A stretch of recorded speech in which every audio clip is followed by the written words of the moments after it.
dictionary. I suppose it was part of my call to preach that God awakened in me a love for words. Even as a child, I could sit for hours browsing through Webster in search of new friends. And I can still get high tracing the origin of particular words. Once upon a time, I got interested in the word juxtaposition. To juxtapose is to place side by side. Juxtaposition is the act of placing two or more objects in close spatial or ideal relationship. A rose is a rose is a rose, we say. But a rose juxtaposed with a dandelion takes on even greater shades of beauty. For much of my life, I've had to contend with allergies and asthma. But if I were juxtaposed in the doctor's waiting room with a person suffering from acute emphysema, my malady would appear in a different light. Writers, painters, and photographers frequently use the technique of juxtaposition. They've gotten it down to a fine art.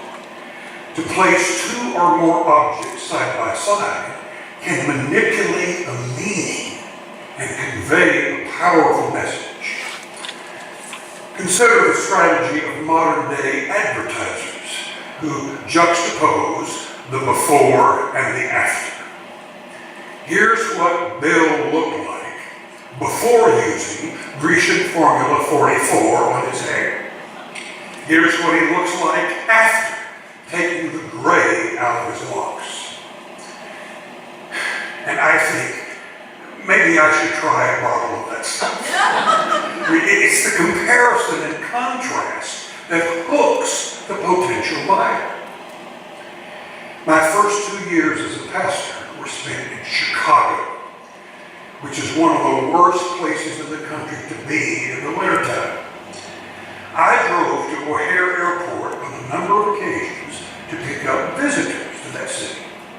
I still remember passing a sign along the Kennedy Expressway inviting me to fly the friendly skies to Hawaii. And I could hardly keep myself from plunking down a foolish amount of money to do that very thing. Why? Because the sign towered perhaps 100 feet into the air, and I was gazing at a picture of palm trees and warm waters juxtaposed with a gray winter sky at 5 degrees above zero. Again, the contrast did the trick. Think about the art of juxtaposition in the field of journalism. A newspaper story about the plight of millions suffering from starvation might create some ripple of interest if it were buried back on page 13 of the Republican American. But a front page article juxtaposed with the picture of an opulent dinner at the White House would have far more impact. A long time ago, editors discovered that the mere placement of certain stories and pictures in close proximity could carry enormous clout. Friends, there is a certain art in juxtaposing the experiences of life itself. One of the sins that so easily besets us is that we don't readily see things whole. We tend to view events and circumstances as isolated fragments without seeing the entire tapestry of our lives. Ralph Waldo Emerson once said that the secret of life is to set the hours against the centuries.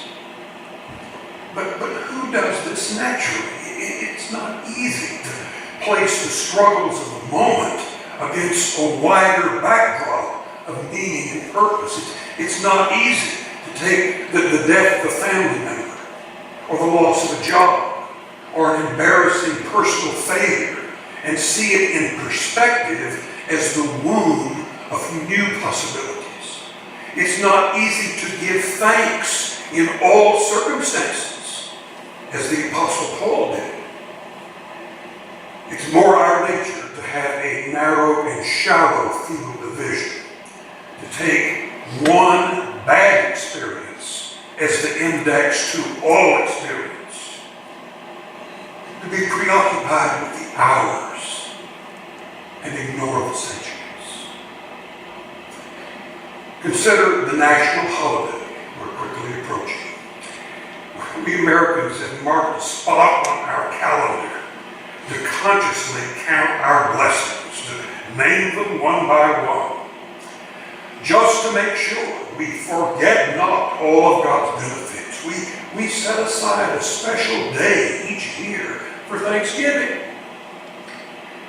God knows we do this not only by force of habit, not merely in respect to tradition, but as a matter of personal necessity.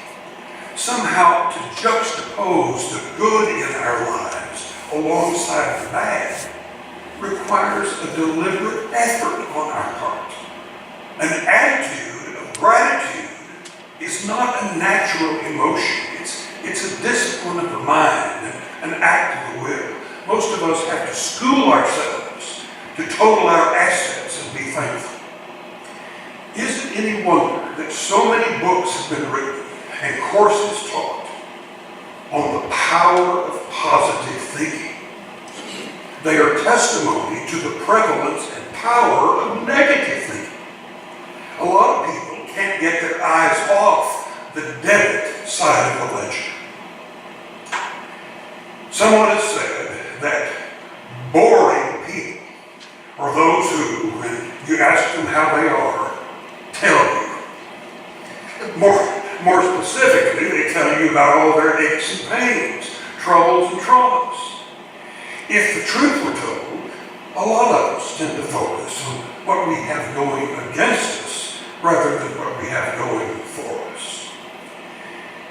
While I was pastoring in Mississippi 3 decades ago, I participated in a support group for fellow ministers in my area. Our custom was for the convener to start off our sessions with 2 questions for each member to answer. What are you celebrating? And what are you up against? Each time we met, the responses came, and certain common denominators emerged. Almost to a person, it was easier for us to pinpoint what we were up against than what we were celebrating. And we often confessed that what we were really up against was ourselves. We were like a room full of pogos. We have met the enemy, and he is us. Not the critics in our churches, not the denomination as a whole, not the job of ministry itself, but the pressure we put on ourselves in that job, the unrealistic expectations, the drive to succeed and the fear of failure, the guilt over what goes undone, the nagging, gnawing feeling of inadequacy as we hold the treasure of the gospel in earthen vessels and try to deliver it to others. I dare say, if you were to go to the Woodbury diner today and ask every person who comes in, how are you? You would hear the customary answer, fine. But if you scratch beneath the surface for an honest answer, most of the patrons would more readily tell you what they are up against than what they're celebrating. I would not be overstating the case to say that we humans can be chronic complainers. The point is, we can never complain about our lives and express gratitude for them in the same breath. Now, I see only two possible avenues beyond this impasse. One is to muster the age-old power of positive thinking. It's to embrace the gospel according to Andrew Carnegie, Norman Vincent Peale, Robert Schuller, and more recently, Joel Osteen. It is to think to be thankful. It's to place the positive alongside the negative in the mind's eye. It's to juxtapose our blessings and burdens in such a way that the blessings appear predominant. It's to recognize that juxtaposition is an art to be learned and a discipline to be mastered. This is one way to conquer negative thinking, and in a sense, it is a profoundly biblical way. Why else would the Scriptures command us to think uplifting thoughts and to be thankful? And yet, the plain truth is that the Bible doesn't have much confidence in the human power of positive thinking. After all, our memory of God's goodness and mercy has too many lapses. We see ourselves and our circumstances too selectively. To be bluntly personal, there are times when I still want to focus on the things I have lost in my life instead of the things I have left. This being the case, I'm aware that I need a different solution to the problem of negative thinking. I know I must listen attentively for some word from beyond, which reminds me of the gifts and resources I have at my disposal. And when that word comes, you better believe it comes to me as a revelation, as an unexpected word out of the blue. In the Old Testament lesson for Thanksgiving Day, the prophet Joel is addressing people who have returned home from exile and rebuilt their temple, only to face another form of devastation, a plague of locusts, and a period of famine right there in their abundant promised land. To make matters worse, the prophet tells them that all of this is but a prelude to a coming day of divine judgment. Under these circumstances, no amount of positive thinking will make these people feel any better. What transforms their situation is a word from beyond. Don't fear, fertile land. Rejoice and be glad. For the Lord is about to do great things. The gospel lesson for Thanksgiving Day is a familiar passage from the Sermon on the Mount. Jesus is speaking to people whose eyes are fixed on the debit side of the ledger. Not only those who depend on Thanksgiving baskets and Christmas shoeboxes to have a happy holiday, but people like us, for whom enough is never enough, even if we bring home $100,000 a year. Jesus' word to us is simple and straightforward. Stop your worrying. The God who promises also provides. Friends, the best antidote to negative thinking is a positive God. If God be for us, who can be against us?